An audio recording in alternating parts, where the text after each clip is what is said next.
Hey guys, this is Blake here. Welcome to another episode of Kickass of Awesome.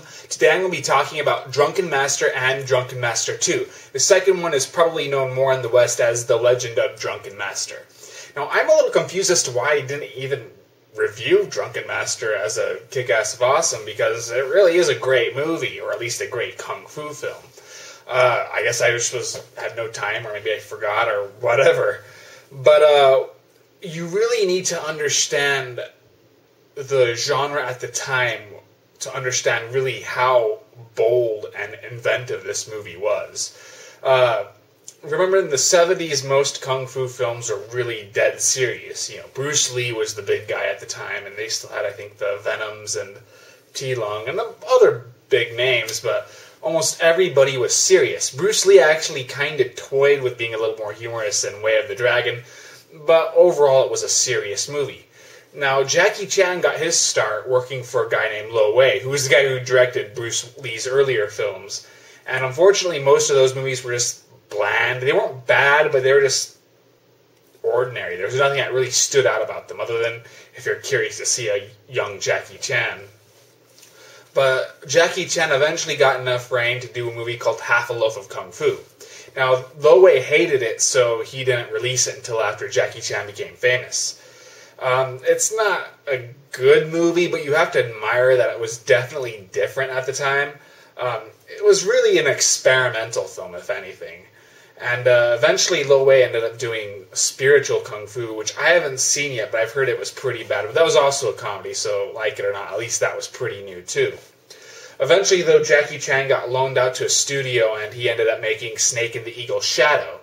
Now, I don't remember a lot of that film, but from what I remember about it, it was good, but not great. It was definitely what was going to be set up for plenty of imitations. And but the movie that really perfected the whole blend of comedy and kung fu was Drunken Master. Now, Drunken Master is an epic movie. For one, like 95% of the movie is fight scenes. At least it seems like that. It seems like there's barely a minute break between the different fight scenes. The choreography is top-notch. Really, I think where the kung fu films struggled in the 70s, especially after Bruce Lee died, is that it was obvious that these guys really weren't kung fu fighters. Even more believable ones like T-Lung or Jimmy Wang Yu. They weren't genuine fighter, or martial artists, I should say. Jimmy Wang Yu probably was a bit of a fighter. But, and you could tell, with Jackie Chan, he sold every punch. He seemed so natural and so athletic, and it seemed like he was actually beating the crap out of people, and you didn't really get a whole lot of that at that time. Now, granted, most of the styles and moves that you see in these types of movies, they aren't going to work in a real fight scene, but if they're done well enough that they at least are convincing that they would work in a fight, even if they really would not, and I stress that they would not work in a real fight. If you want to see a genuine badass martial artist who could probably kick anybody's asses, Chuck Norris. And yet he provided some of the worst fight scenes of martial arts films. But just that was the thing about Drunken Master. You know, the choreography was so good, but there was so much of it. You didn't really get both of those in most kung fu films. Most kung fu films, it seemed like, either had really good choreography, but there weren't too many fights, or there were a lot of fights, but the choreography was just okay. But Drunken Master had all of that. But what was really unique, as I've kind of alluded to, was the humor. Now, I've seen, especially since then, there's comedy in martial arts films, but rarely are the fight scenes that funny. And the fight scenes in Drunken Master, I thought, were hilarious. Just the different movements. Jackie Chan really has a blast with the mugging, and he does really good.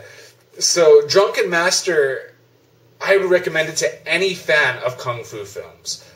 Believe it or not, you can be a fan of martial arts movies, but not like Jackie Chan. And I actually know a few people who don't. So, if you don't like Jackie Chan in general, you won't like this movie if you haven't seen it, but more than likely you already have. But if you like Jackie Chan or old school kung fu films, definitely check it out. This is one of the best examples of its type. Now, Jackie Chan went on to have a career which was mostly solid. It seemed like Jackie Chan became less about kung fu and more about stunts as time went on. And that was still fine. There was a good balance. Honestly, my only problem with Jackie Chan was that I didn't always agree with his sense of humor. So you have a movie like Police Story, which is pretty spectacular in terms of its action in both stunts and fight scenes. But I never liked Maggie Cheung, or I think that's how you pronounce her name. I never cared for her style of acting, at least in that movie. I liked her in other stuff. But just too broad, too loud, too noisy. And it seemed like most of the movies were like that, good or bad. But I always liked, for the most part, I liked all of his movies. And the only one I could say I really hated throughout his prime was City Hunter. I never liked that movie. So in the 90s, the Kung Fu genre pretty much died out, which fit fine with Jackie Chan, because Jackie Chan was making more modern day, more action films that had Kung Fu in them. So, for some reason, when the old school Kung Fu films died, Jackie Chan decided he was going to go back and do a sequel to Drunken Master, which would be a complete throwback to old school Kung Fu films. But not just that, it would probably be better than most of the old school Kung Fu films. Drunken Master 2, also known as The Legend of Drunken Master, is not just better than Drunken Master 1, it is probably up there with one of the best martial arts movies ever made. It has everything that I liked about the first film, but then fixes up some of its weaknesses a little bit. For one, once again, this movie is almost all fight scenes. None of the fight scenes, or a lot of the fight scenes, aren't even really necessary, but they're just so cool. You see the different kinds of styles, like one of the bad guys is a real heavy kicker, and watching that against drunken boxing is really interesting. Also, for one, Jackie Chan really perfected his choreography. One thing I remember in the first Drunken Master is I didn't always buy some of Jackie Chan's kicks, especially when he was using his legs to block punches or whatever.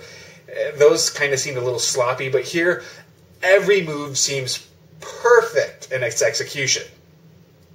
Also, I don't know if it's just Jackie Chan improved as an actor, or if I just cared about the character so much that I noticed this, but every punch doesn't just feel real. It has like an emotional weight to it.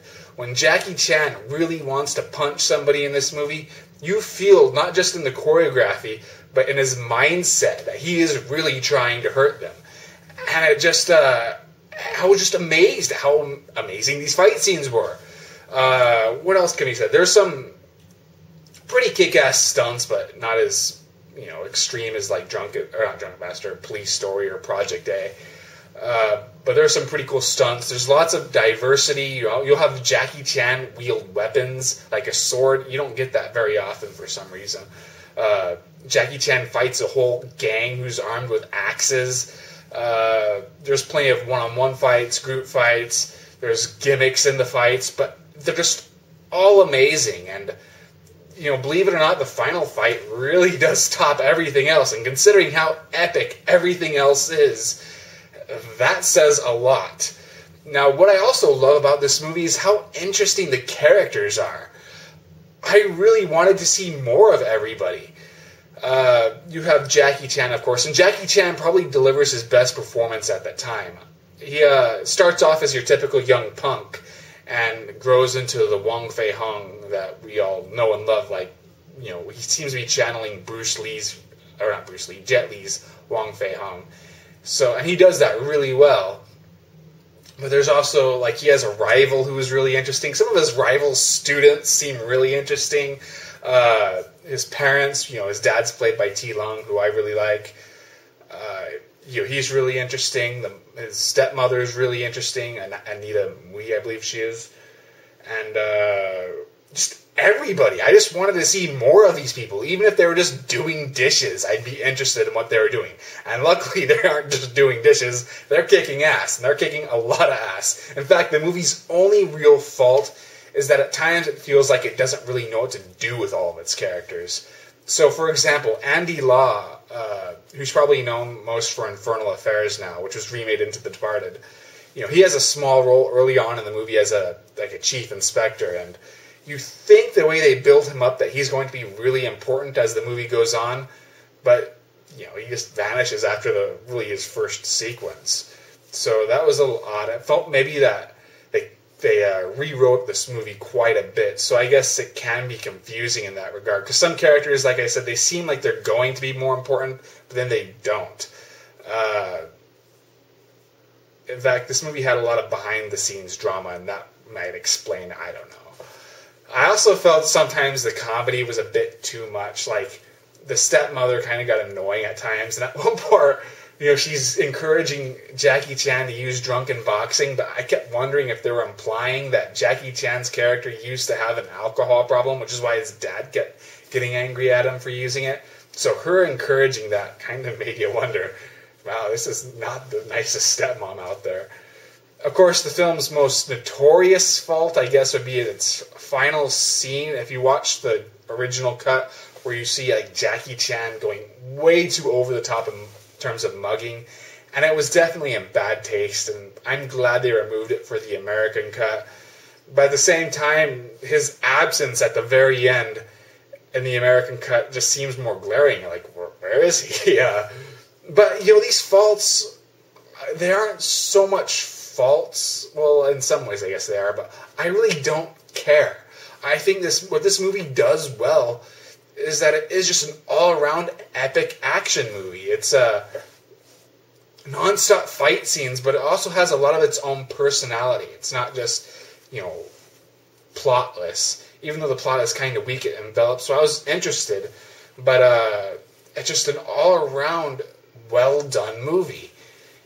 And I was surprised because, even though I remember liking it, I still didn't expect to think it was better than the first film, which was already about as damn good as can be. So that was great. I really enjoyed both of these movies.